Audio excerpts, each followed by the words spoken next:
Guys இப்போ நான் இன்னைக்கு டேட் வந்து 3 பிப்ரவரி 2025. நான் வேலை தேடிக்கிட்டு தான் இருக்கோம். நாங்கள் இப்போ இருக்கிறது வந்து கலிஃபா சிட்டி. இங்கே வந்துட்டு ஒரு சில இடங்களில் கொடுப்போம்னு சொல்லிட்டு முடிவு பண்ணி வந்திருக்கோம். 2 பேருக்கும் உடம்பு சரியில்லை கடந்த ஒரு வாரமாக. இப்போ கொஞ்சம் பரவாயில்ல, லைட்டாக தொண்டை மட்டும் த்ரோட் இன்ஃபெக்ஷன். இங்கே போயிட்டு கொடுக்க வேண்டிய இடத்துலலாம் கொடுத்துட்டு என்ன ஏதுன்னு பார்க்கணும். பூர்வ சகோதரர்கள் சுற்றிட்டு இந்த இடத்துல வந்து உங்களுக்கு பெருசாக பெரிய பில்டிங்கே இருக்காது. எல்லாமே குட்டி குட்டி வீடு அந்த மாதிரி தான் இருக்கும். எல்லாமே சின்ன பில்டிங் தான்.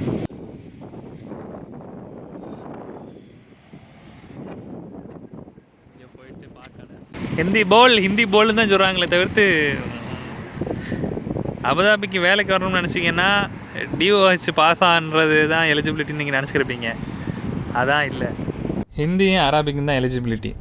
ஹிந்தியும் அரபிக்கோடு வந்தீங்கன்னா வேலை கிடைக்கும், இல்லைன்னா வேலை கிடைக்கிறதுக்கு நேரமாகும். காய்ஸ் பின்னாடி வந்து ஃபெர்டி கிளினிக்னு ஒரு ஃபெர்டிலிட்டி சென்டர். அங்கே போயிட்டு லைக் ஒரு 3 நிமிஷம் அப்படியே அமைதியாக நின்றுக்கிட்டே இருந்தோம். பெருசாக கூட்டம்லாம் இல்லை. 2 ஃபார்மசிஸ்ட்டு ஒரு இன்சார்ஜ்னு நினைக்கிறேன். எங்கள்கிட்ட பெருசாக நாங்கள் என்ன ஏது ஒன்றும் கேட்காம அவங்க கூட வேலையை பார்த்துக்கிட்டு இருந்தாங்க. அப்புறமா அந்த இன்சார்ஜ் உள்ளேருந்து வந்துட்டு என்னன்னு கேட்டாங்க. நாங்கள் நினச்சோம் ஃபெர்டிலிட்டி சென்டர்னால எப்படியும் ஃபீமேல் தான் ஹையர் பண்ணுவாங்க போல அப்படின்னு. பார்த்தா ஃபார்மசிஸ்டான்னு கேட்டுட்டு கார்டு கொடுத்துட்டு அதில் இமெயிலுக்கு வந்து சென்ட் பண்ணுங்கள், உங்களுக்கு வந்து வேக்கர் இருந்தால் கூப்பிடுவாங்க அப்படின்ற மாதிரி சொன்னாங்க. அப்படின்னு சொல்லிட்டு வந்தாச்சு.